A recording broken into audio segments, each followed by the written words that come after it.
Welcome to College Confidence Live.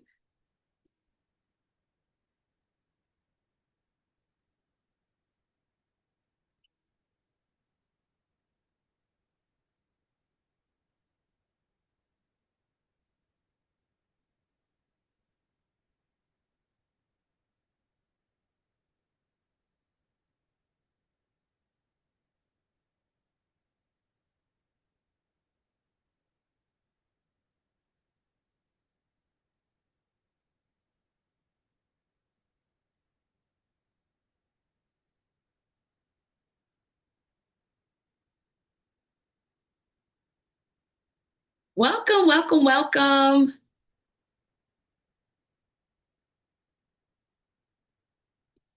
So glad you guys are here. Hope you're having a great evening. I'm excited, as you can tell.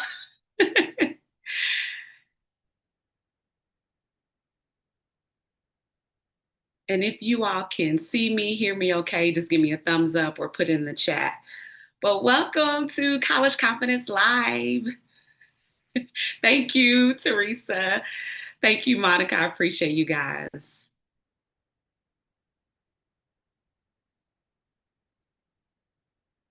Awesome. Thank you, Jasmine. I see your thumbs up. Awesome. I know some more amazing families will be coming in. So we'll give them a few moments. But again, thank you guys for being here. It's going to be a good night. I hope you've had a great day today, and I appreciate you being here for this workshop. Welcome, welcome, welcome.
So I just put in the chat, oh, this is cool.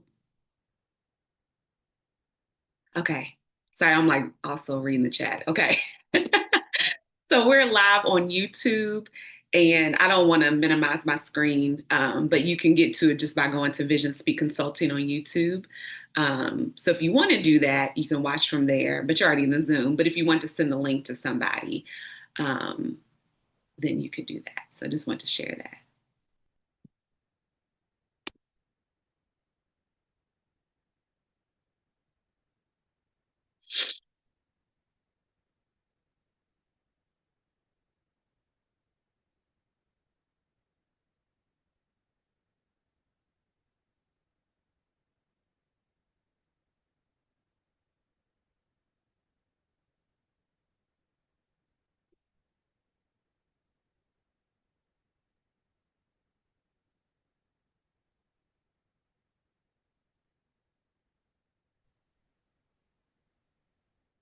Okay, I had somebody message me that is trying to get in. So give me all just a second.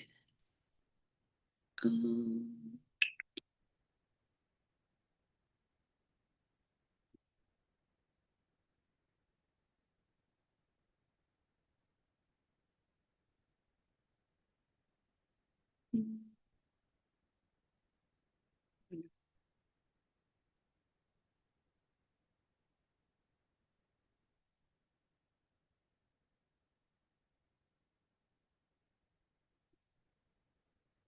all right, I'm going to stop sharing you all.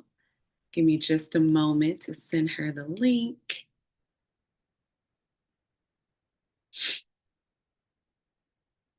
Again, thank you all for being here. For those who just came in, you are in the right place.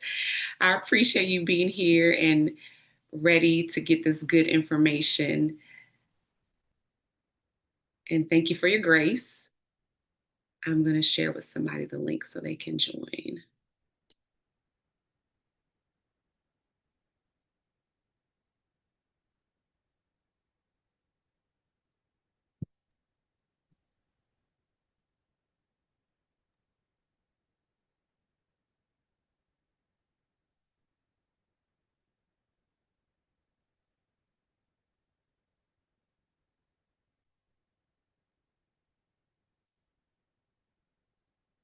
Y'all know, if y'all know Zoom, I'm doing all the clicking. Alrighty.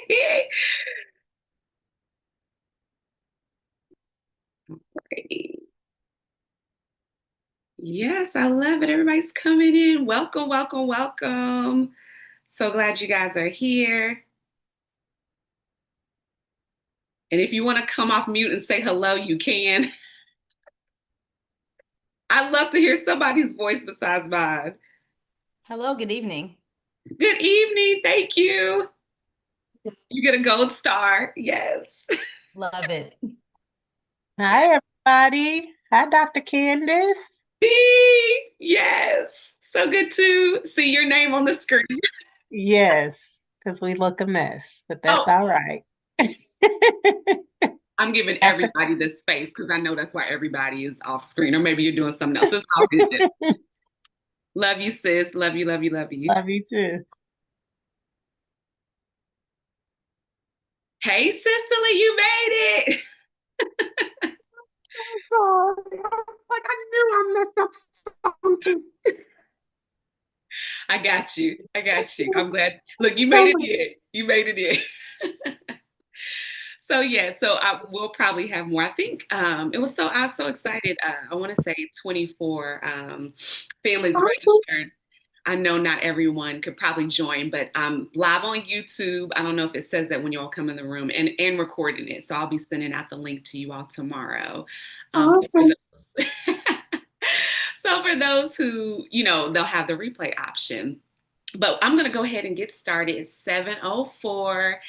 And again, I'm so appreciative of you all taking the time to invest in getting this good information for your student, whether your student's with you or we may have a student that's on here by themselves.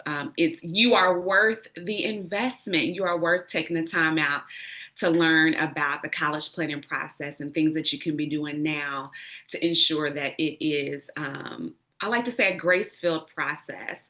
And so the goal, and I'm looking at my notes, is for you to leave after you click the Zoom to leave, right at the end of our time together, that you leave with greater clarity about the process, about college planning, about the financial aid process, and you have an understanding of what you should be focusing on right now, whether your student is a freshman. Actually, I don't think we had anybody sign up as a freshman, but maybe you have a freshman student or you know of a freshman student, whether the student's a freshman, a sophomore, a junior, or a senior, that you have your next step, that you leave more clear, less overwhelmed, especially if you're a senior family, and you have a concrete next step that you can start taking immediately. That's my heart. That's our goal for tonight. And I think we gonna meet that goal. I really, really do. And so again, welcome. I know some of you all and some of you I don't, but excuse me, let me get a piece of tissue. So my name is Dr. Candice Johnson, and as you all can see on the screen, I am a college admission and financial aid expert and coach. I love to serve. I love to serve students and families. I didn't know 20 years ago, yes, because I'm young, but no, 20 years ago, because some of y'all, we went to high school together uh, and went to college together. But I didn't know that I would, be on this journey and could get to the point where I could say that I have been serving students and families for 20 years. And it makes me emotional because I've been blessed to meet so many families. I'm here in the Louisville, Kentucky area. I would say majority of you all on here are in Louisville, but we also have some families over in Southern Indiana. So shout out to my Southern Indiana families. And if you represent another state, please drop that in the comments. I'm so glad you're here. But been blessed to work with families in the Louisville, Kentucky area, surrounding counties, and been blessed to work with students in other states like Texas, and was able to travel to Washington, D.C. Some years ago and present at a conference. So the work has taken me places that I could talk all day about that, but that's not why we're here. But I just want to let you all know that my heart is to serve. And I don't like for families to be overwhelmed. I don't like for students to be confused about the process. And so because I've been working in it, like on the ground, I think I have some value to give to be able to help students and families go from overwhelmed to it being a grace-filled process and having fun and learning together, and students feeling good about their giftings and their strengths, and how education, post-secondary education, whatever pathway that looks like, whatever option they take, can allow them to thrive. And so that's my heart. And I believe all of our students are gifted. And I know you would say, yes, my baby is gifted. And they are. They have goodness that lives on the inside of them.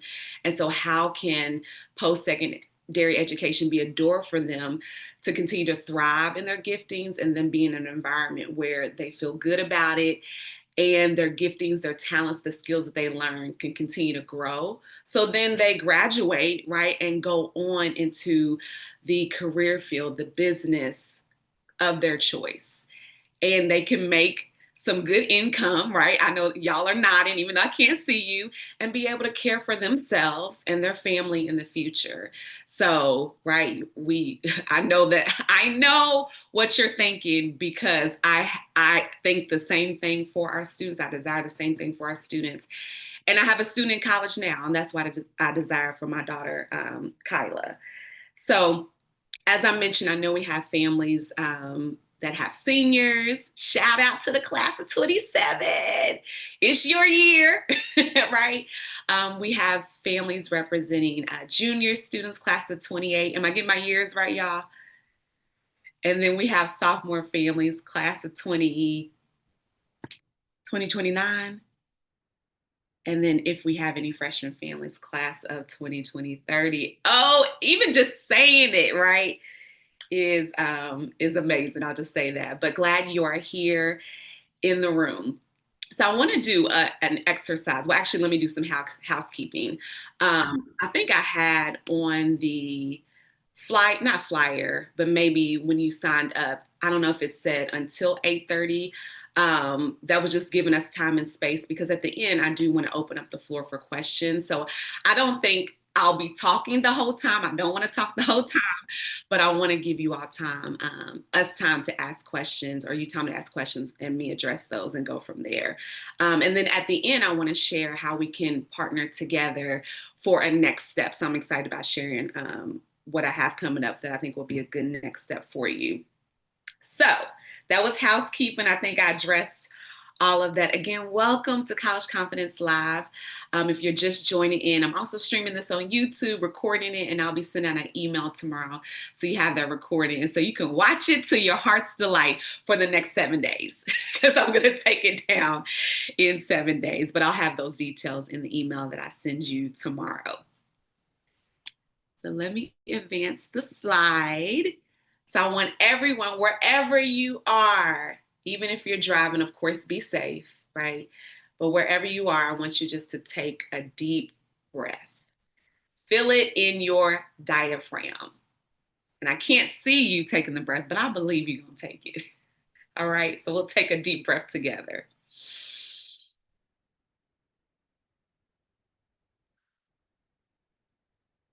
Yeah. Awesome. And if you need to take a few more, please, please take your breath. There is power in the pause, power in the pause. And I'm going to share, I believe, some really good information for you, for your student. And you are going to hear some things that maybe you have heard before. You're going to hear some things that you haven't heard before. But what I would encourage you to do is not write all the things down for my note takers, because I'm a note taker. Don't write all the things down. I actually got this wisdom from her name is Shay Bynes, and she has a beautiful book called Grace Over Grind. I recommend it. And actually, I think I have it right here. I do. Let me just look. Let me, you know how, y'all know how. Okay. Grace Over Grind is something she said. I've been in a master class with her, is that listen for the things that are for you and take note of that. Because you're going to hear something, your student's going to hear something. You're like, oh, that was okay. Dr. Candice dropped a nugget that was for us. So I encourage you to be open to what's for you, but don't try to take everything written down. And you're going to have a recording. So um, you have permission to not take all the notes. Okay, thumbs up. Can I get a thumbs up? You can put in the chat or, I don't, let me see if I can go to gallery view for myself. Okay, I see your thumbs up. Thank you. Shout out to thumbs up. Awesome, awesome, awesome. And so here is the question that I want to pose for you. What if everything worked out? What if everything worked out? And so we're being intentional about what the everything is, or you get to decide, but it is surrounding your student and the college process, right? But what if everything worked out? And maybe you want to visualize this, a few years from now, especially if they're a sophomore or junior. If they're a senior, think about this time next year. I know, it's wild to think about. But what if everything worked out? And I want you to take time, if you have a piece of paper, or you can, jump in the notes section on your phone, or just think about if you're not in a place where you can take notes. But what if everything worked out in terms of college admission? Your student got the scholarship or scholarships, right, that they applied for. Think about, where is your student? You don't have to answer all these questions, but this is just something to get you started. How do they feel? How do you feel, parent or guardian? And then what would make you say, we did it? So I'm going to give you a few moments, probably 3 minutes, to think about that. What if everything worked out?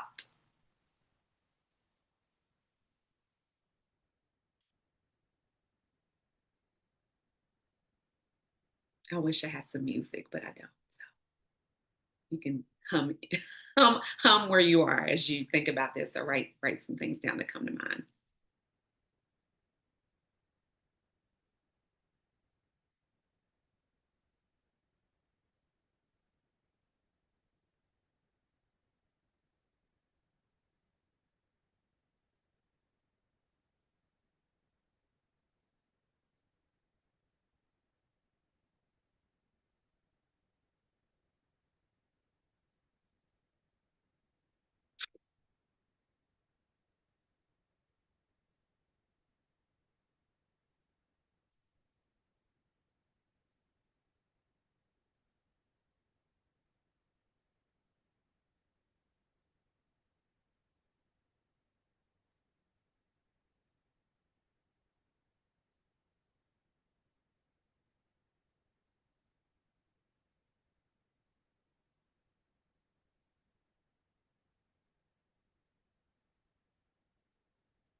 Welcome, welcome, welcome to College Confidence Live.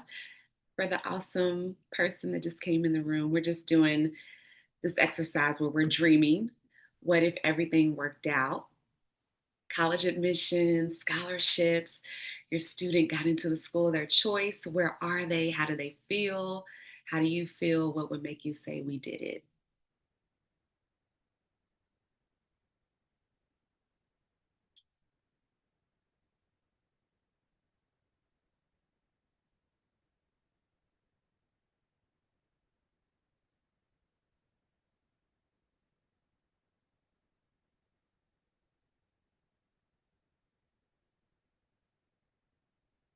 And if you have some thoughts down, if you don't mind to throw it in the chat, I would love for one or two to share out loud, coming off mute. You don't have to come on video if you don't want to, but I'll give you have about 1 more minute left.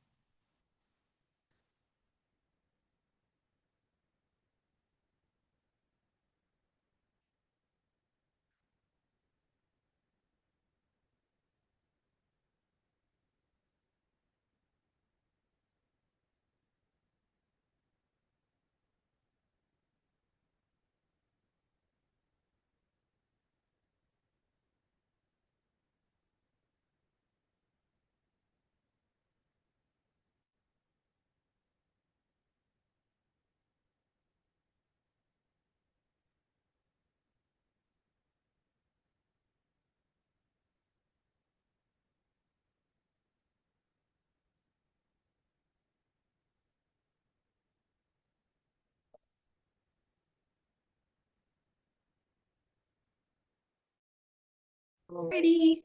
It was a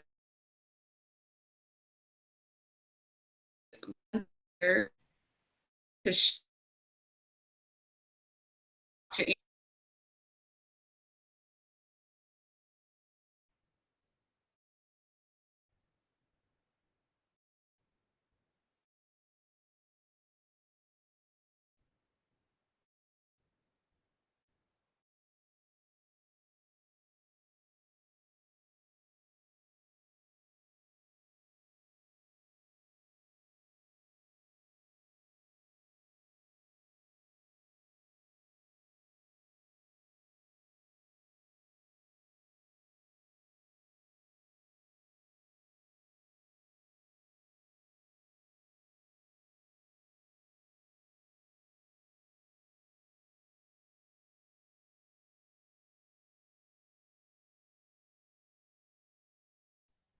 All right, looks like we lost Dr. Candice. Yes, I see But that. can you guys hear me? Okay, I didn't know if I'd lost connection or not. It froze up on my end first, Yeah, and she disappeared. okay, I'm sure She's she's so frantically trying to get back in here.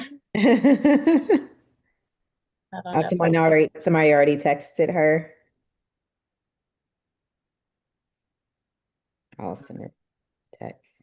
Okay. Hi, Miss Sarah. Hey.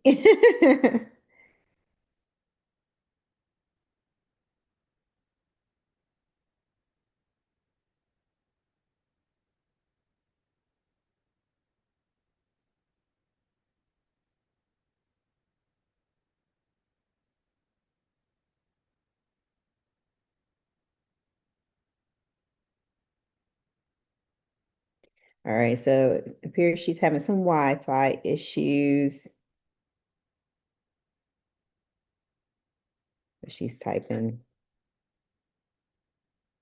Okay, she says she'll be back on shortly, so I guess we have some more time to think. All right, so let's give her some time.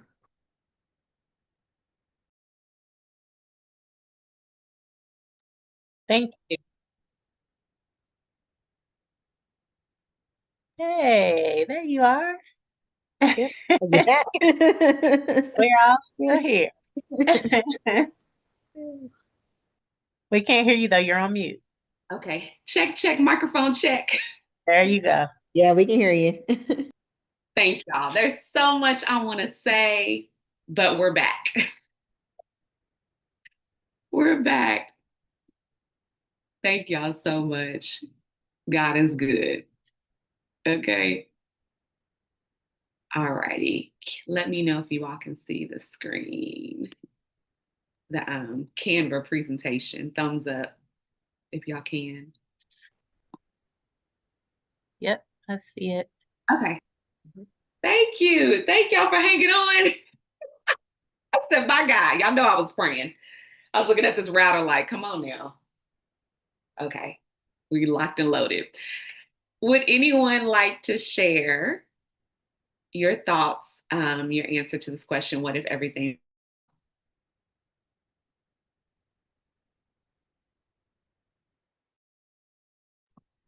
So I have a sophomore, um, and for where is your student, she's not fully decided, but she says at an out-of-state college. No, Uh, Mia, you cannot leave. No, I'm playing. right. Kentucky's gonna try to hold her. Um, and then how do they feel? Essentially, she said excited to experience new things, Mm, new place, and at the next level. And then how would I feel? And I said proud, but then I said I'd be like, oh, my baby. So anxious and all those things. yeah, What would make me say we did it if she could get a full ride, get that paid for, and go on and do great things without the added pressure of the financial burden that comes with that. yeah, yeah. So good. If you agree with that, put a one in the chat. If you agree, put a one in the chat, especially the my baby part. Okay. Listen. Yep. I see you guys in the chat. Look, let me put one, one, one, one, one, one, one. I'm actually putting exclamation points. Love it. Thank you, Deandra. Thank you, Nia. Is she there with you, Deandra? Is she right there? She is. Hi. Hi, Nia. Hi. Yes. We have two Nias. Shout out to Tara. Um, someone else. We'll take one more person to share. What if everything worked out? Well, I guess I'll go next because I have a Nia too. We got Because two when Nias. you say a Nia, I was like, oh. So my student is a sophomore as well. Um, how do they feel? My daughter, she's ready to go off to college. She's so ready. She's so ready for independence. And so she's like, I want to go to HBCU. She also wants to go out of state, but I was like, listen, I got this 529 plan. I need for you to stay in state. So, but yeah, so she's excited about, gaining the independence and getting out there in the world. How do I feel? Bittersweet, like, DeAndre said, I would be proud, but also I will say I will be a little worried as well because, she's facing, the world and, doing a lot of things that, taking on the adult world, right? So I just want to make sure that, she's ready and prepared for it and then don't have to worry about the finances and all the other, administrative stuff, just ready just for school. What would make me say we did it? Same ride, same thing, full ride, and she's fully ready to go and say, "Hey, I'm prepared. I'm ready to, to take on college," and I prepare her for it. So, yep. So good. Thank you. Thank you so much. If you agree, put a one in the chat. I feel like there's going to be a lot of ones, and you all are probably nodding. I love that. Thank you both. Thank you, Deandra. Thank you, Tara, for sharing that. To my two Nias. Do we have any other Nias? Anybody else got a child named Nia? Awesome. And again, you can definitely put your response in the chat. And I hope you wrote this down because there's so much power in writing things down. And what I would encourage you to do is when that time comes, like look back at what you've written down and hopefully this can be the start and or the continuation because I know a lot of you all are having these conversations with your students, right? Especially if you're a senior parent with your student, right? It's those things are happening now. But to be able to look back and say, this is what I was dreaming about a year ago. This is what we were thinking about a year ago and what we were wanting to see happen and seeing how it all works out is so powerful. So I definitely encourage you, if you weren't able to write it down, but take some time, whether it's tonight after we get off the Zoom or, into tomorrow, this weekend, to sit with this question and, have your student think about it as well, if you're just on here, representing them as well. So thank you for that. So there's a lot of information about college. I actually was so blessed to go to a college counseling information exchange event today. I'll call it a mini conference because it was just from 9 to 2 today at U of L. And when I was working as a college counselor at Louisville Collegiate School, that was the last time I went to this event. And so it was really good to be back with family. They're really family, college admission counselors from our local universities and even admission counselors from our surrounding colleges in Kentucky. And then across the bridge, there were a few people from Indiana schools to talk about what's going on in college admission. And just for me, it was just it was not kind of, but reconnecting with people that I've worked with for 20 years, but just hadn't seen a little bit because it's been a while since I've been to that conference. And so there was a lot of information to take in.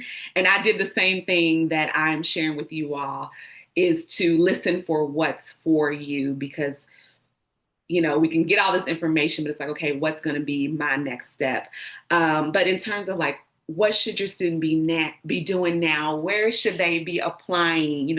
What's going on with scholarships that maybe used to be available that are not available? How do we find them? Are we behind? Are we ahead? Dr. Candice, what do we need to do? And I just, like I said at the beginning, my goal is for it to be a grace-filled process for you. Because now that I have you in the room, I'm like, you're my family too. So I want it to be a grace-filled process for my family, right? Even if I don't know you, you're my family because you're in this room with me now. And we done been through the fire with this Wi-Fi going out. So, but we back. But you don't have to know everything today. You can't know everything today. But as I said at the beginning, you're going to know a next step. Some of you are overachievers, so you may hear about 5 steps, but I want you to focus on your one next step. Thumbs up. Let me see. Okay, yay. Thank you, Monica. Thank you, Cherie. Come on. Yes. Awesome. I love the engagement. I appreciate that. You can also put in the chat. Appreciate that. All righty. So what I want to do is talk through what are some things that students can be doing now, freshman through senior year.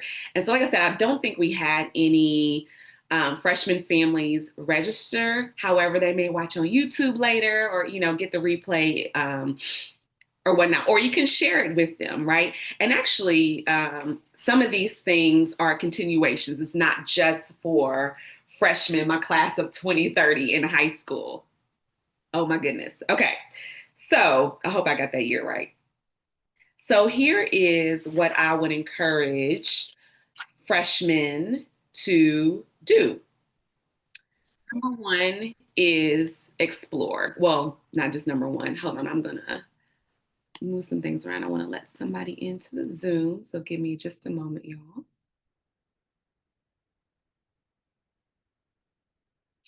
Oh, I can get to it.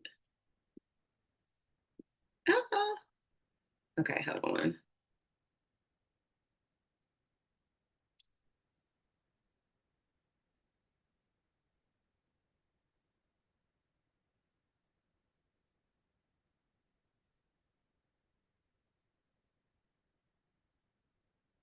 Oh, okay, there we go. All righty. So for my question, here are some things to explore. And really exploration goes throughout high school career and beyond, right? Because some of us as adults are should really, I encourage you to stay in exploration mode on some things. But number one, I encourage our freshman students to continue to build strong academic habits, to get involved, right, in those activities, whether they're offered at their high school or in their community. Right. And that goes along with exploring their interests. Hopefully your student is involved in something that they enjoy. And then if they're in something they don't, well, that's something to take note of. Okay, I don't like this club or organization. I'm really not into that. Okay, what's the next thing? What's something else that I can explore and see if it's a good fit for me in terms of things that I'm interested in.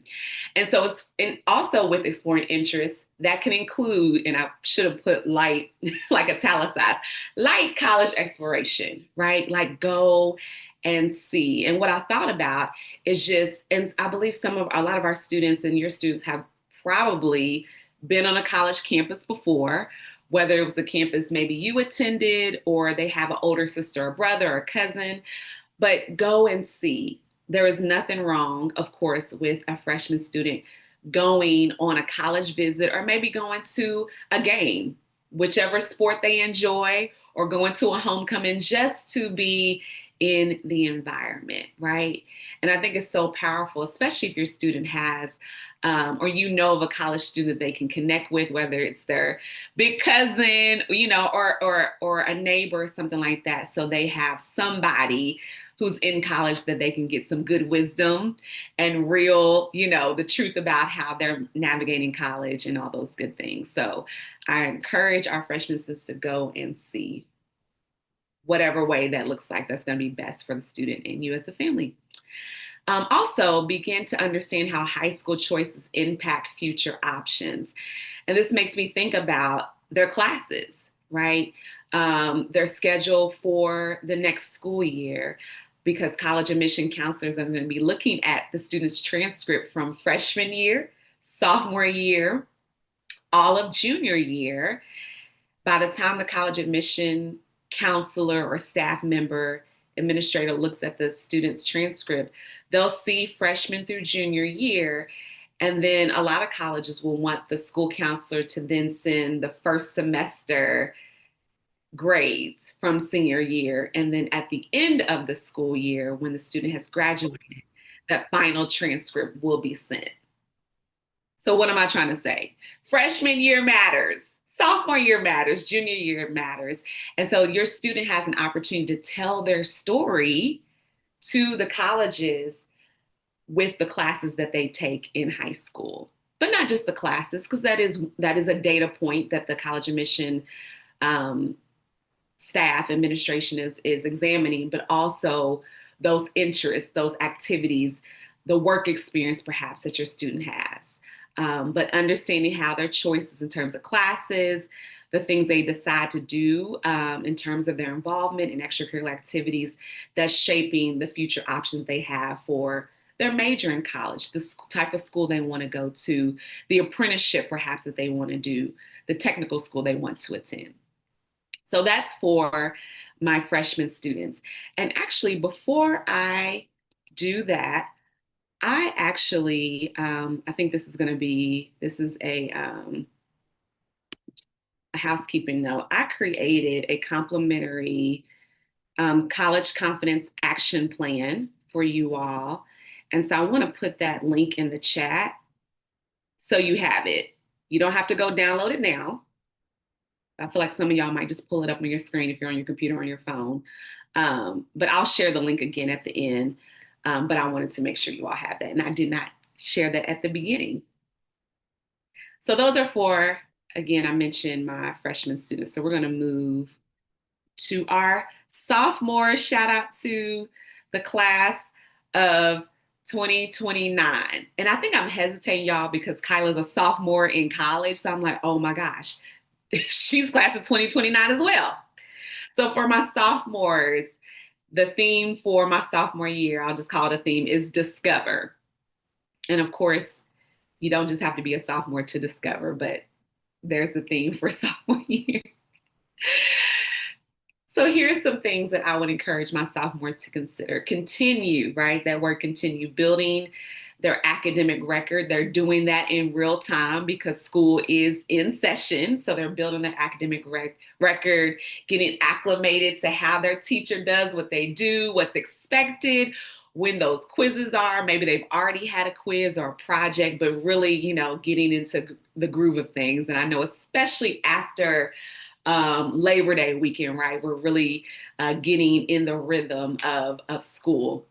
And so I encourage our sophomores to also begin to explore careers and majors and looking to see what majors lead to what career path. And colleges, from what I've seen, are doing a better job of mapping all that out on their website because those things matter, right? Like, this major, how is it leading, or what career is it leading to? What is the graduation rate? What is the salary, the kind of range of salary that students from XYZ university are, making according to the major, the career that they're going into. So that information can be found right at the click of a button, on a school website or through Google, ...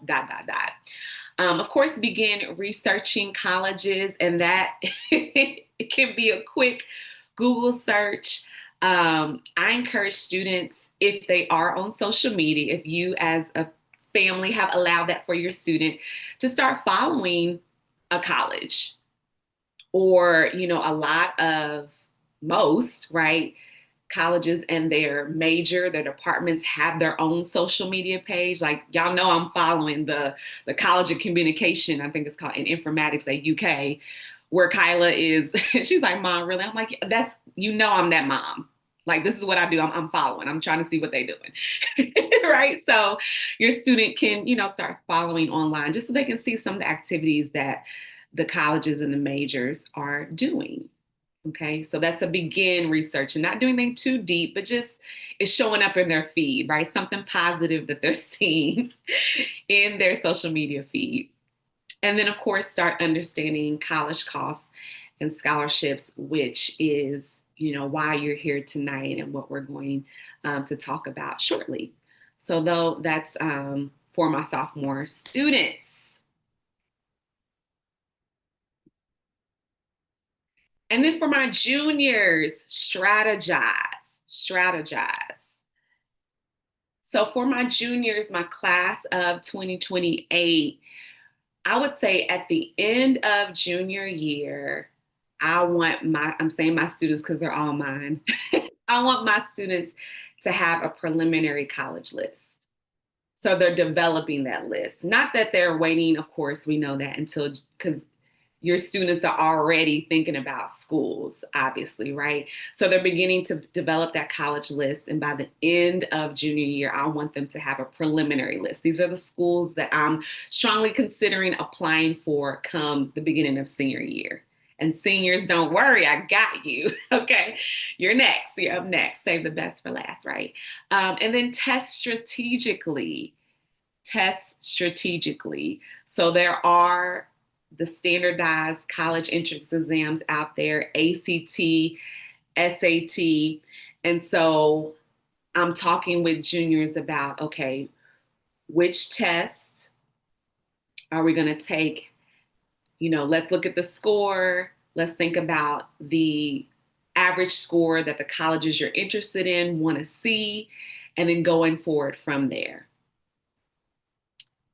Research costs and financial aid, which can be a quick Google search. So the student has an estimate. Also, I want to, and I think I'll put this in the chat. And actually, if somebody can put this in the chat for me, it's just 3 words.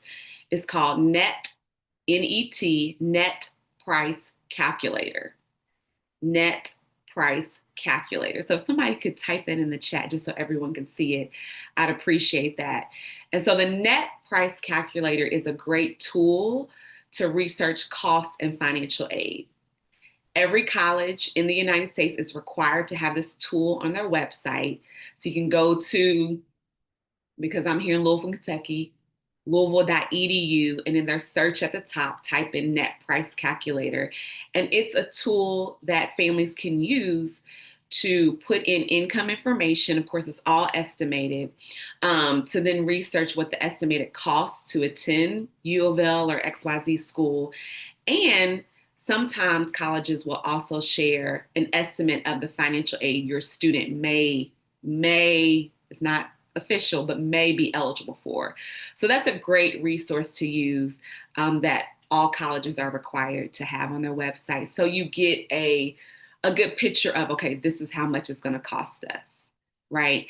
And keyword and estimate, because if your student is a sophomore right now, that cost you see today or tomorrow, if you decide to just kind of play around and fill it out, may not be the same cost 2 years from now. So just keep that in mind. Something else for juniors to consider is to begin scholarship research, and I'm going to talk about that shortly because that can be for everyone. And then prepare for application season. So really developing that preliminary college list by the end of junior year is a big piece of the preparation for application season. And then I'll put a smiley face by draft college essay because it's a great time, the end of junior year, even that summer before senior year, to start working on that essay because it's really gold. That essay can be used not just for some colleges that may require an essay, but also for scholarships. So I like to say it's a 2-4, right? It can be used for, you can remix, you can reduce, reuse, though. You can recycle an essay. And so I am a big fan of students drafting the essay before senior year if possible. I'm actually working with a student who's a junior now, and we met last night and she was like, we're working on our essays in English. And I'm like, I love that. I'm like, you got a good team. You have your English teacher, you have me, you have, someone else, I'm sure maybe your parent that can help if you want them to, right? Read over your essay. But I'm telling you, it saves some good energy and time for students to have that draft already in the works before senior year starts. So those are some tips, things to do, consider for my juniors. And then drum roll, for my seniors, I hope, and my prayer is your seniors are having an amazing start to this school year and that they're going to have a good time. They're going to get work done, right? They're going to do the thing they need to do.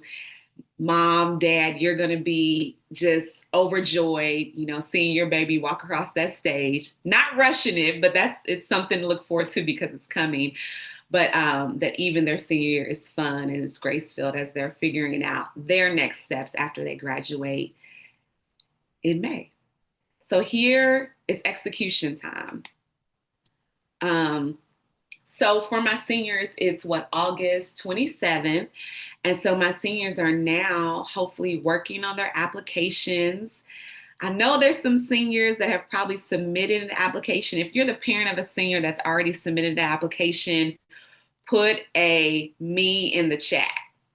If they haven't submitted an application, it's okay. Like there's time. Again, I'm about things being grace-filled. So I'm not going to be like, hurry up, hurry up, hurry up. But yay, y'all clap it up for Cherie or put some clap emojis. Yay, Natasha. I'm sure that felt good. I'm sure they felt good about doing that. What a great start. So yay, we're clapping for you. And they may have more applications that they want to submit. And again, if your student is a senior, their class of 2027, and they have not submitted an application, it's okay. Nod with me and say, it's okay. You maybe have wanted them. There's some time. So as I was typing this up, I was like, let me put some months out here. So students, I encourage them to complete and submit their college applications now and then before Christmas, right? Before they step foot out of their school to go on winter break, have applications done, right? Like that's just it's done. So now through December, and a lot of colleges, those early action is what they call it, deadlines are, a big one is November 1st. A lot of colleges want seniors to have submitted their college application by November 1st. And then there's a few schools sprinkled here and there that may have an October 15th or 30th deadline. And then the rest would have like a December 1st or 15th deadline. So I like to say, okay, that November 1 deadline is important because a lot of schools want students to have those apps in by that time or have that as an early action deadline. And then before Christmas, like get it done before Christmas, right? I like to say, beat the deadline, don't just meet the deadline. And then submit FAFSA financial aid requirements. The FAFSA for my seniors and current college students is October 1st is when the 2027-2028 school year FAFSA opens. So getting ready for that. Apply for scholarships consistently, smiley face. That is something that is ongoing. I told my daughter, okay, let me be my FAFSA. Yeah, I was like, hey, we're going to keep doing that thing. Even as a sophomore at the University of Kentucky, we're going to keep at it. Okay. And then comparing financial aid offers. So let's say that your senior has applied to 4 colleges, right? And they've put those 4 colleges on their FAFSA form. They're going to receive 4 financial aid offers in the springtime. I've seen some as early as January. I've seen some as late as April. So I just put spring. Think spring semester. So your student and you are going to be comparing the financial aid offers from the different schools, right? And if that is a factor, which I feel like it is, in terms of where your student's going to go to school, it's going to be important to look at those numbers, look at what's offered, and see what's what and what's going to be the best fit financially for your student, for your family. And then May 1st is deemed college decision day or decision day. And so colleges want students by that time to have made their decision. Yes, I'm coming here. No, I can't go here because I decided to go here, right? And then deposits are due at that time. Most colleges charge an admission or an enrollment deposit, which is due usually on May. Oh, my ear. You know what? Let me just take them both off. But by that May 1st deadline, make an informed college decision. Yay, yay, yay, yay, yay. So before I go to the next slide, I mentioned, I think, the word fit. And so I just want to share that being confident about the college process, you're making decisions about fit. And I said this word earlier, where can my student thrive, right? Academically, socially, personal, things that they need. Do they want to attend a school in a rural environment? Do they prefer a city atmosphere? Is climate literally, like I've had students say, I need to be somewhere warm. Okay. That knocks out some of our northern schools, right? So, or I'd rather stay at home because it's more financially feasible for me. I have students say that all the time, right? So what's going to be the best fit in terms of those things? Admission, where is my student going to be a strong applicant? Affordability, and then action, which we just shared. So here are some of the things that your student can be doing now so that they're confident in this process, right? Thinking about, is a school a good fit, and can we create a reasonable plan to pay for it? So let's move into our discussion about money. Thank you all so much again for being here. And when I was looking over your responses on the form when you registered, look, 99.99% of y'all said scholarships, Candice, like we try to get this money. And I feel you and I want you to get it. And so what I want to share is that scholarships is a piece of the puzzle, And so most students are not only using scholarships, and I'll put it in green for you guys, right? Not only using scholarships, but it's like a package.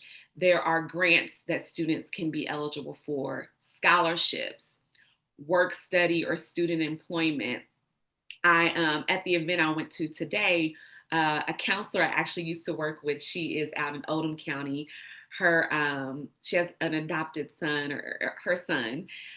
He is working at UPS. So if you're here in the Louisville, Kentucky area, we have a lot of students that do the UPS program for the student employment. And, he's able to attend the University of Louisville with that employment and for free because he's working at UPS. That's not for every student, right? But that's an option for some students, whether they're here in the Louisville, Kentucky area or wherever they may be. There may be an employer that offers that type of benefit.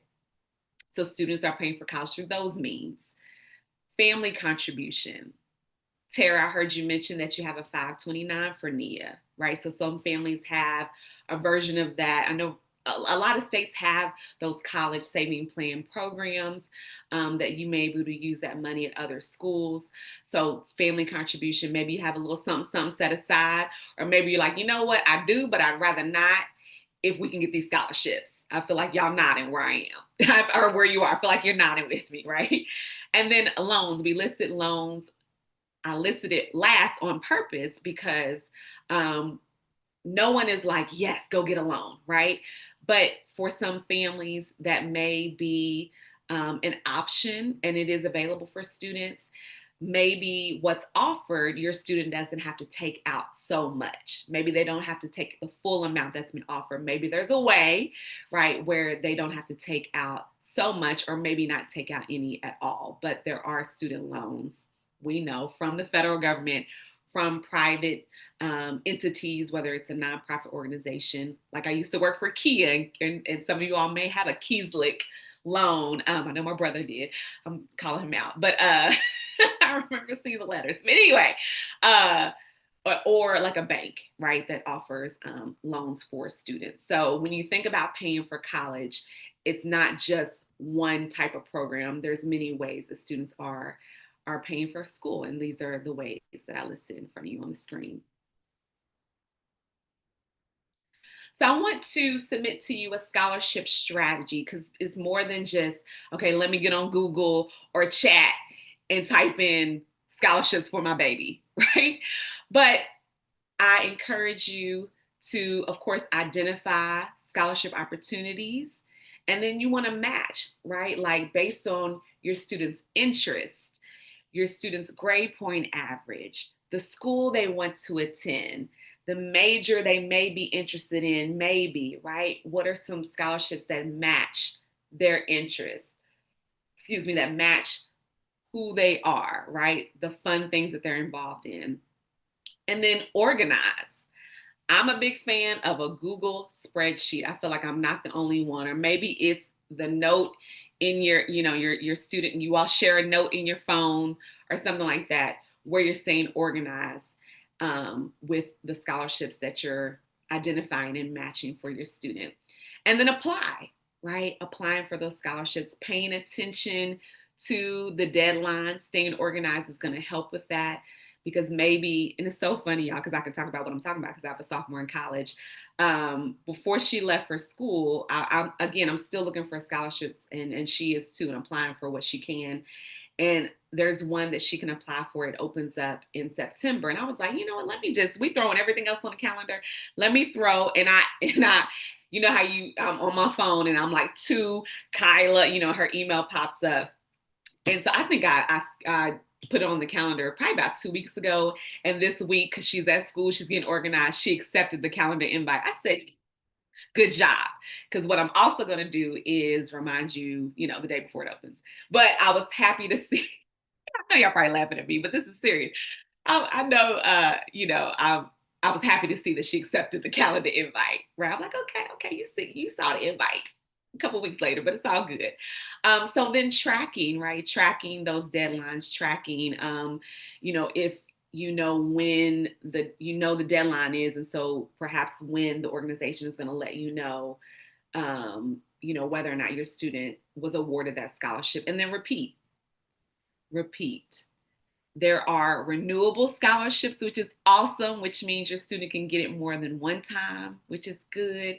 And then there are those scholarships that are going to be just for the first year of your student's college, or just for the second year if they apply their first year, if you all catch what I'm saying. So that's a strategy I want to submit. Identify scholarship opportunities, match the ones that your students are eligible for based on their profile, organize them, so you all can keep track, apply, track the process, track what's needed to go with the application, and then repeat those steps. And then as you're, listening to me, you're taking in what I'm saying. Any questions that arise, take note of those, because I am going to open up the floor for you to ask those questions. So along with that scholarship strategy, you may be thinking, okay, where do I look for these scholarships? And so for the past 20 years, I was like, let's start local and then branch out. And so I encourage students to always start with the college and university that the student's interested in. Start there. I mentioned the net price calculator. And once you complete that calculator, should take probably like 10 minutes, if that, then that college, let's say back to the U of L example, will then show you an estimate of financial aid and an estimate of costs. So your student can very well see, okay, here's the scholarships that U of L offers that I may be eligible for based on the information I put into this calculator, like my GPA, like test scores if you're submitting those, right? Or you can just go to that search or Google, right? And type in scholarships and go to the scholarship page on the university college's website, and they'll list out, here are the eligibility requirements. And so the students start to see, okay, as a sophomore, here's what I know my, Kentucky State University or UCLA requires.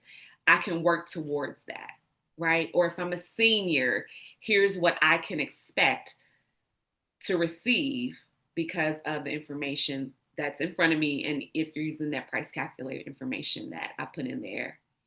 Okay. And then number two, again, thinking starting local, then branch out. What is available for your student as a student at their high school, right?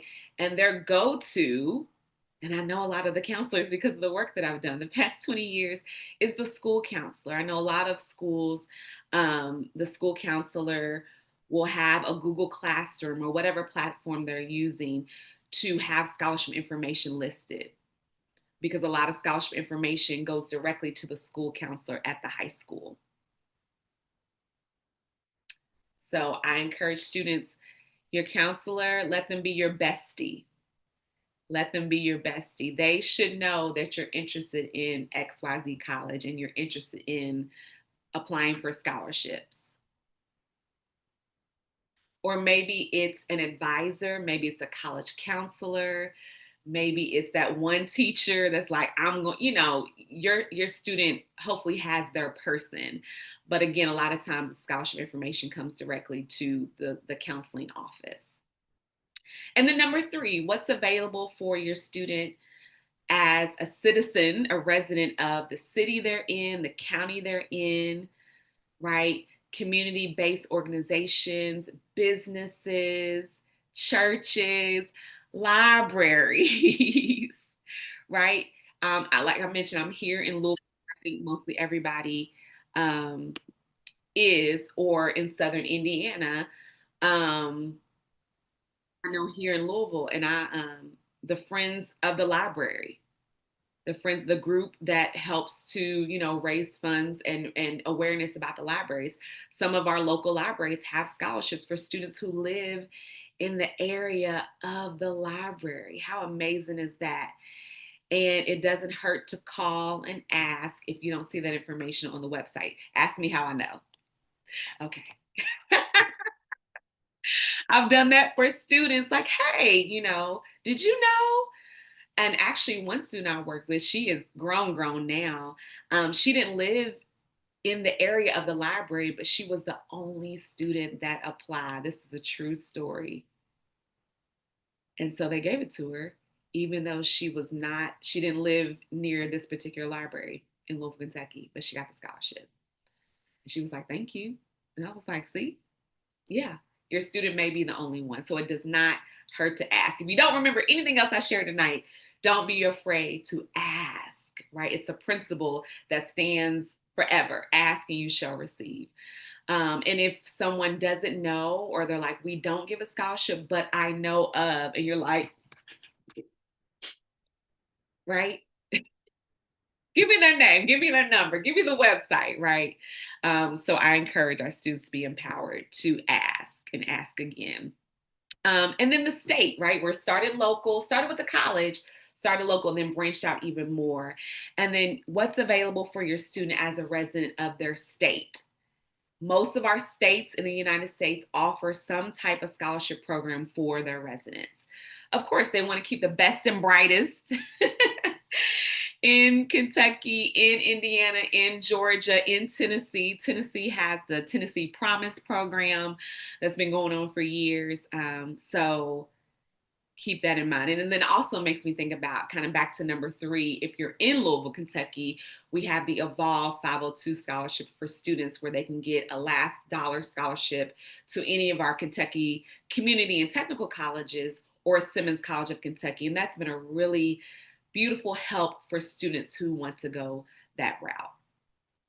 Starting local, then branching out. And then number 5, drum roll to number 5, is our national scholarship organizations. Still apply for those, but if you think about the starting local, then branch out, right? There's fewer students applying at the local level versus applying for the Coca-Cola scholarship, right? Versus applying for the Chick-fil-A scholarship, right? Still apply for those, but we want to be strategic in terms of our matching those scholarships. And so start with the ones that are close by and then continue to branch out.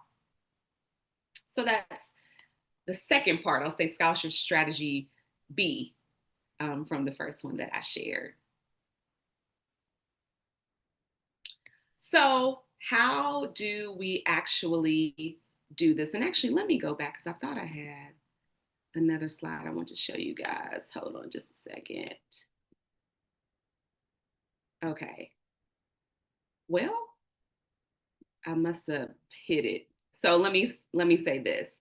I do want to talk about FAFSA really quickly, in particular for my seniors. October 1st, yay, is when the 2027, I'm always looking away because I'm like, let me make sure I get my years correct, is when the 2027-2028 school year FAFSA comes out. So just my seniors and current college students need to apply. If you're not a senior, if you're not a current college student, you have some time so we can take a breath, right? Take a beat. And I encourage you to do it before we get out of October. You didn't hear me say do it on October 1st. I like to let things breathe a little bit because Kyla and I will be doing her FAFSA because she'll be a current college student, right, for the 27-28 school year. But we're going to breathe a little bit and then do it before the end of October. What is really awesome is that the organization I used to work for, Kentucky Higher Education Assistance Authority, KIA, and I saw some of my family members today at the event I went to at U of L. They'll be hosting FAFSA workshops. A lot of times those are hosted at your high school. I'm available if you have questions about that, particularly after you hit submit, you'll receive, they've updated the FAFSA, which is awesome. You'll receive information as soon as your student submits it on what they're eligible for. That comes instantly. And so I do enjoy serving in that way so we can talk through, okay, what does this mean? What is my student actually eligible for? How much do we need? How much more do we need if we need any more for school? So I just wanted to point that out. So it's not available until October 1st. If you go on the Federal Student Aid website now, you'll see details like it's about to come out. There's really cool videos that are animated that gives you information on how to fill it out and what information is needed. So nothing wrong with taking a peek at that, my senior families ahead of October.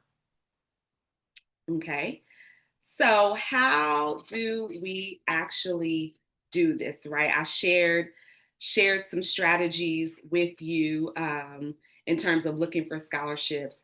And so how do you find those scholarships that are actually a good fit? How do you know which ones are worth your time? I get questions a lot. Like I went on scholarships.com, or if any of you all remember FastWeb, I remember getting on FastWeb as a senior in high school and getting all the emails because we had email at the time. Amen. We just getting into the technology, right? But all the emails, right? Even Kyla, there's like a database that I had given her, and she was like, "Mom, are these even worth filling out?" You know, so we have to talk through that. How do you organize everything? How do you know how many to apply for? Some of y'all probably like all of them, right? Yeah, but how do you turn it into a strategy, right? Where it's not so overwhelming. And it's something that you can continue to do consistently. And so I mentioned earlier that I was going to share how we can partner together. And I'm so excited to share that I am actually hosting, if it'll pop up, well, oh, I got to click with my little next thing.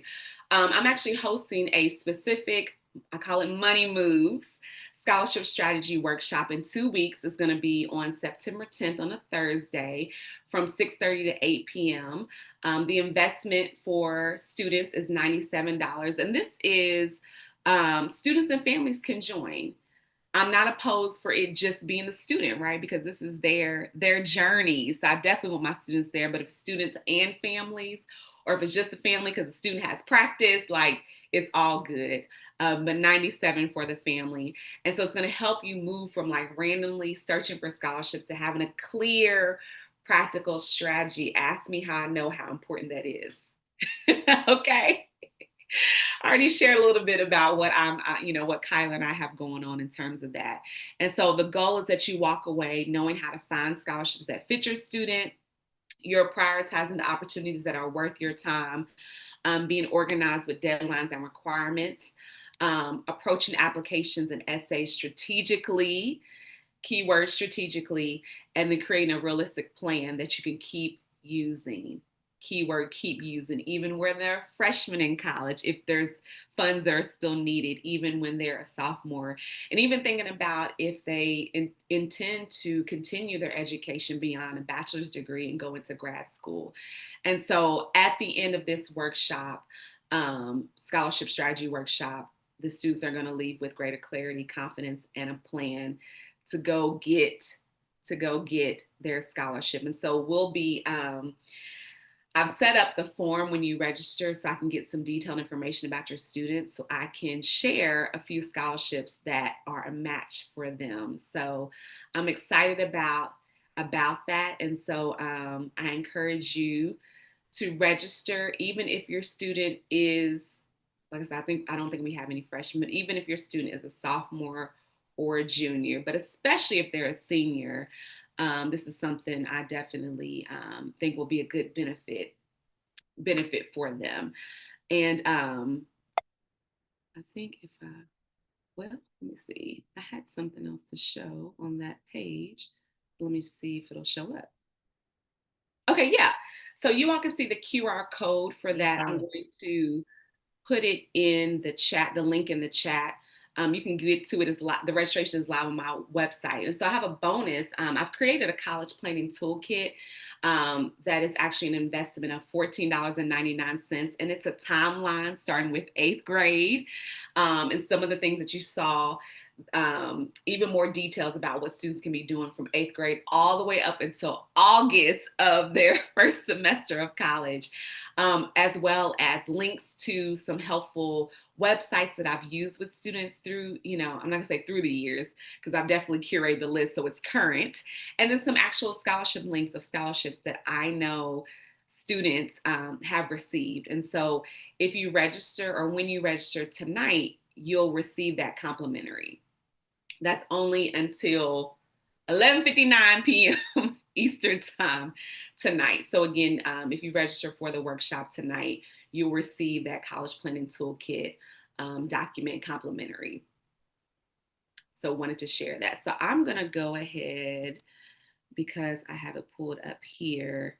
I'm going to put the link to the workshop directly in the chat, so you all have that there.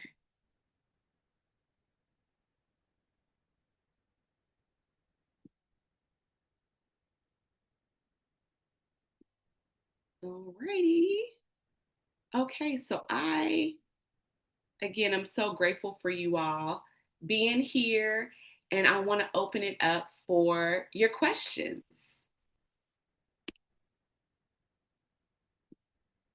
And you can put it in the chat if you're not able to come off mute. April, hi April. I'm so glad you're here. And I see your note. You'll have to have Ayana do that. Yes. I'm gonna put a heart. Yes. As you're thinking of your questions, if there is one takeaway, or actually, because I also shared earlier the action plan that I want you all to download, that's complimentary.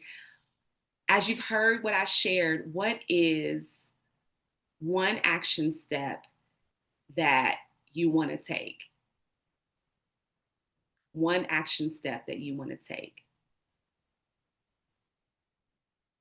And that you would take, maybe before this weekend. I know we just have tomorrow, it's Friday, but some of you are, your weekend may have started today. I don't know. But I know students have school tomorrow. So if I'm not mistaken, they have school tomorrow. So you can either share your question out loud or in the chat, or in the chat, put your one next step.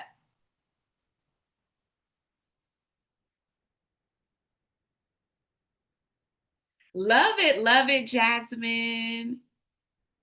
Thank you so much for sharing that. That's a great next step. Monica said, strategize, map out research, and start following some colleges my daughter's interested in. So good. So good. Start following. And it's fun. It gets, as a parent, it's fun. I told you I'm all up in UK stuff, right? But yeah, start following colleges' social media pages. Awesome. Awesome. Oh, and I will share this. There is, and I think I have it listed on the college planning timeline. Again, that if you register for the workshop tonight, you'll get that complimentary.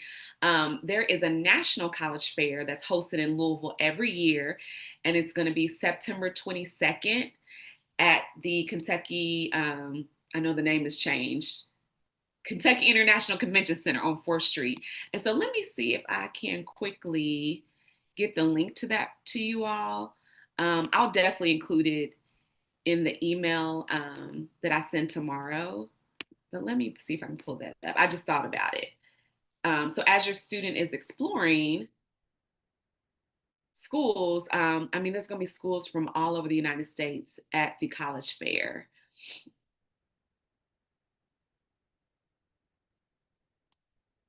So let me pull that up.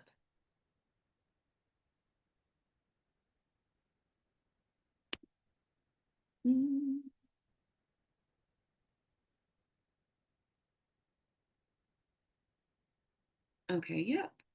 I might not have gone to the page. Here we go.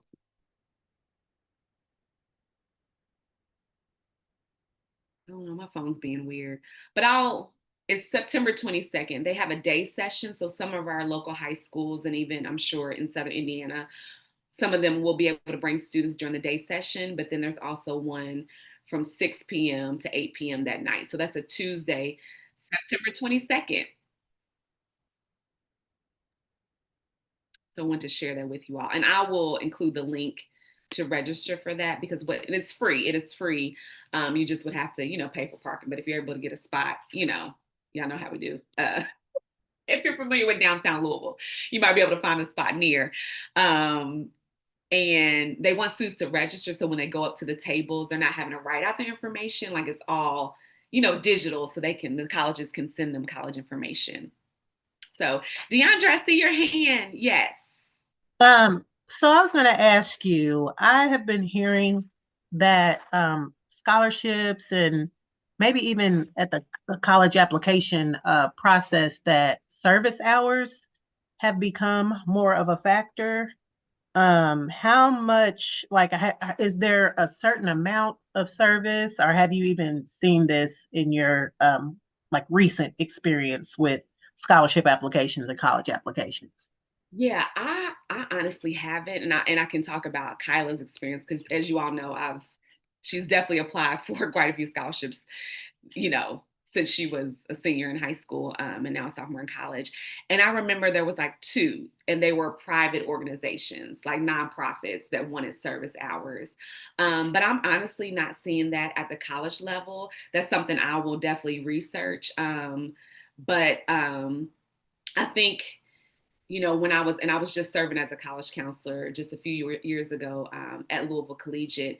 And even during that time, because we were coming out of COVID, and, college students not every student has the capability to do that type of service, or they may be involved in other activities, right, where they're not, maybe they're doing service, but then another student has to work, and that's because they have to work.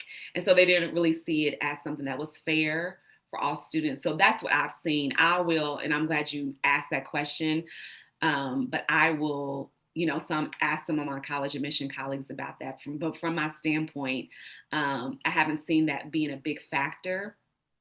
Something else I want to share, and it just came to mind. Every college in the United States is required, of course, to keep all the data, right? It's a requirement. And there's a data set called Common Data Set.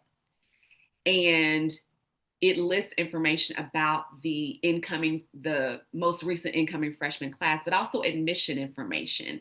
So if you go on the school's website and type in Common Data Set, it's going to be usually a PDF, and you scroll down to Roman numeral C, it will actually have a chart that lists out the application or the factors that colleges are looking into. GPA will be listed, whether or not, or how they use a scale of like very important to like least important. So how important is the college essay? How important is interest? And some colleges track interest by, did your student open up their email? Right? They're able to track that data. Some schools, that's not on their top, their list of top importance. And so I actually am going to look after we get off the call to see. I don't think there's a category that says service, but that's something to look at. And then you can actually see, oh, these are the factors that colleges are considering, because it's in that data set. But it's called Common Data Set. And it's, I think I said Roman numeral, but it's letter C, and that's all the admission details, like how many students applied for admission, how many students were accepted. It's even broken down by gender. And then it has that chart. I don't know if it's like C number 5. I feel like it might be C5, that shares, here are the factors that we're looking at, very important versus least important in terms of college admissions. Some colleges, they used to look heavily on interviews, but they don't do interviews anymore. So information like that is on there. Thank you. You're welcome. Such a great question. All right, I'm going to stop sharing the screen. I think y'all have all my information. Please email me. If you have further questions, if you want to talk about, individual help perhaps for your child. I do have a little bit of capacity to work with students one-on-one if you feel like that'd be more beneficial for your student. I have a college success package where I work with students, once a month to help them through the process and really build their knowledge of college and, figuring out where they want to go to school and scholarships and all those things. So if you would be interested in something like that, please email me and we can talk through what that could look like for your student.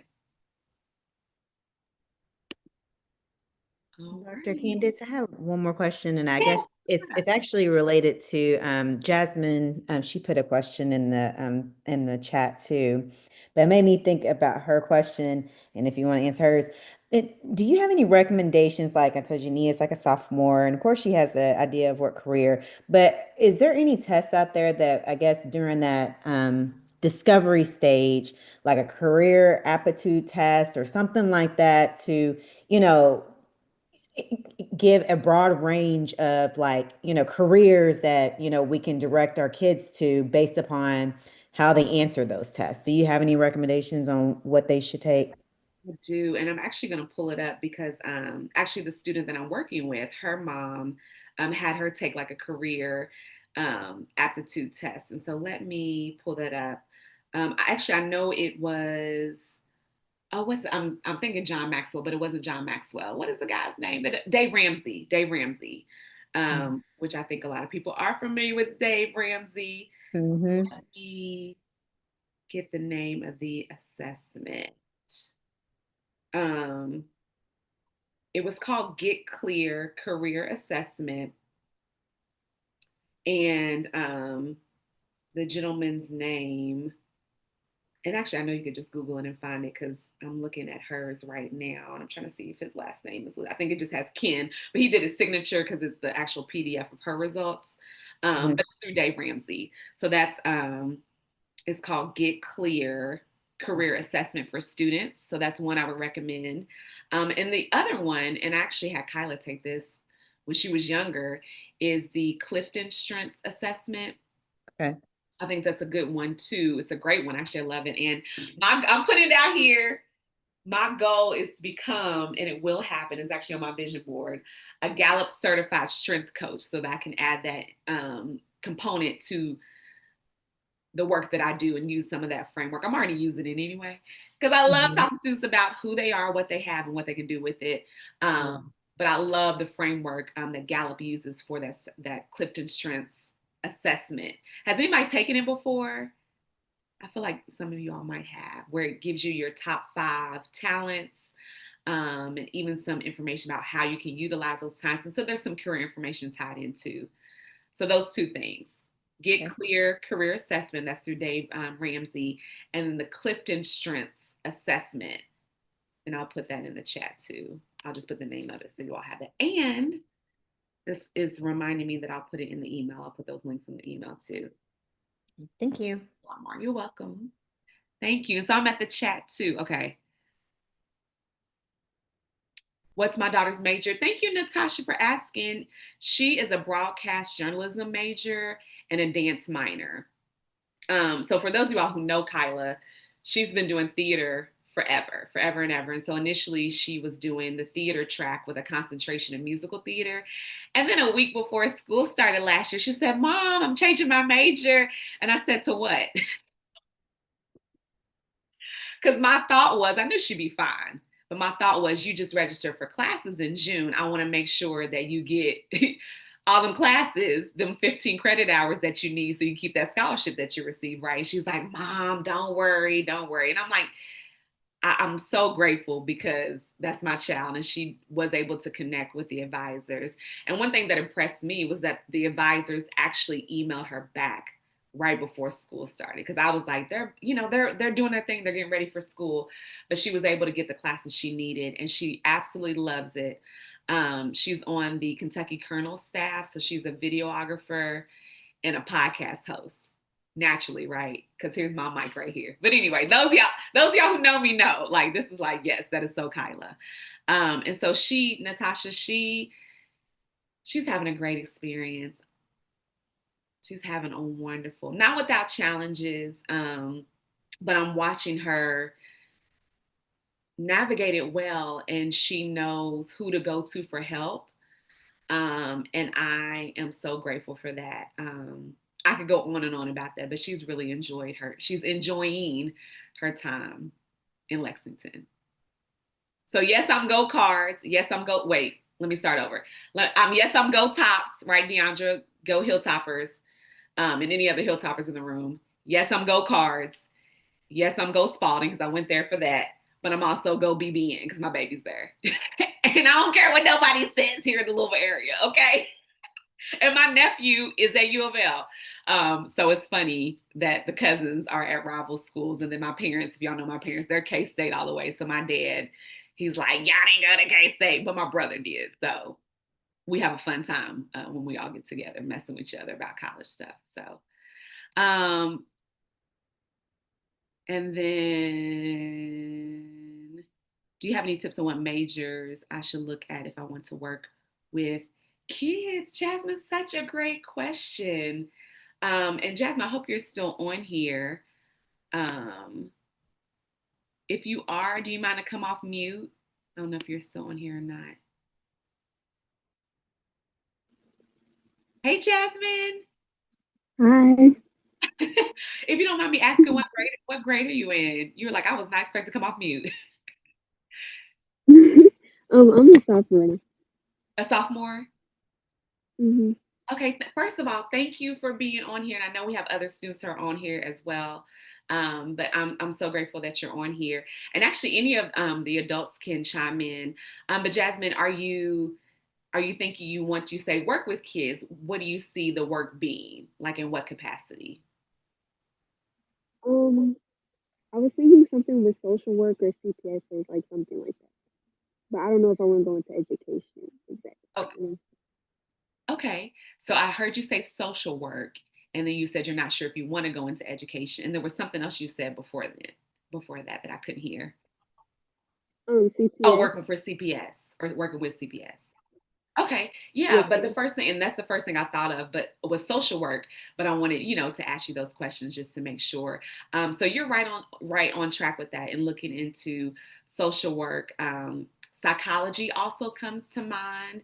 I have friends that are school psychologists, and so they do work in education, and they go to different schools and work with groups of students. Social work, the other thing I'm thinking about is counseling, like mental health counseling. Hmm. So those are the first couple of majors that come to mind. And I mentioned it earlier on the call that a lot of colleges are doing such a better job of when you go on the school's website and look at the different majors, they'll actually have listed, okay, from this social work major, here's an actual job or job title, right? A position, a Hmm. career path that you can take based on this major. And they actually have information about the jobs that their own graduates are obtaining based on that major. So I think you doing that exploration, you'll find it to be very helpful and beneficial as you are in that exploration and discovery stage. Yes, ma'am. Thank you. You're welcome. Does that help? Yes, it really is. Okay. Awesome. Such a great question. Such a great question. I am going to, let me see, just go back. I wanted to reshare. Let me see if I can copy and paste. Let me see if it'll let me. Yeah, I want to reshare the complimentary college confidence action plan. So I just share that in the chat. And then when I send the email to you all tomorrow, I'll also um, include that. And then, as I mentioned, the Money Moves Scholarship Strategy Workshop coming up in 2 weeks, 2 weeks from today on September 10th. If you do register for that tonight before 11:59 p.m., you'll get the College Planning Toolkit complimentary. It is on my website, the College Planning Toolkit, with the timeline starting with eighth graders all the way through August of a student's freshman year in college, helpful resource links to websites. For instance, I have College Board has a really great scholarship database. They also have a really good college search tool where a student can log into their website, their information is saved. You type in your interest, your GPA, the climate you would like to live in, the area or even state, cities that you would be interested in, and it will curate a college list. And so I highly recommend students use that. But all of that's listed as well as direct scholarship links on that document as well. That's the College Planning Toolkit. All righty. Well, thank you guys so much again for being here tonight. And I pray that well, let me just ask, are you leaving a little bit more clear? You can put a yes in the chat if you are. Are you leaving a little bit more clear, maybe not as overwhelmed? You know your next step. And some of you I know like listed out your next step. So if that's the case, put yes. I love it. Yay. Thank you, Monica. Thank you, Cherie. Thank you, Tara. Thank you, Deandra. Thank you, Teresa. Thank you, Cicely. Thank you, Natasha, Jasmine, everybody who's in the chat, everybody who didn't respond to the chat. Thank you so much for being here. And again, look out for my email. It will come before the end of the business day tomorrow, giving myself grace. I'm not sending it tonight. We don't need it. Y'all have enough information to chew on tonight. I will send it tomorrow before the end of the workday. So thank you all for being here. Thank you for the love in the chat. Your mom knows me. Jasmine, what's her name? Tell her I said hi and I love her.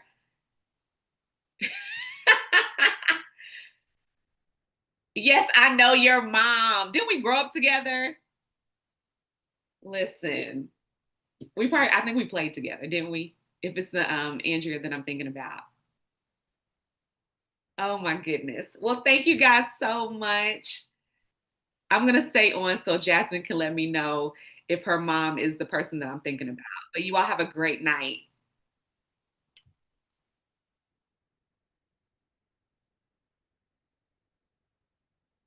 Oh, okay. Okay. I think we met. We met. Do we meet in an event? Ask your mom if we met at an event at Black Coffee.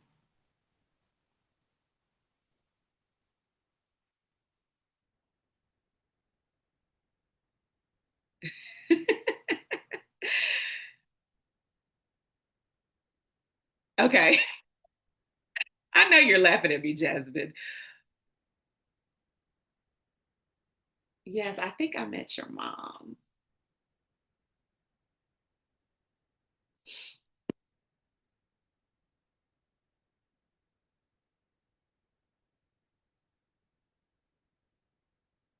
Oh, yay! Give her my love. I'm so glad, Jasmine, that you were on. Yes. Well, you all have a good night. I'm going to go ahead and close it on out. Have a good night.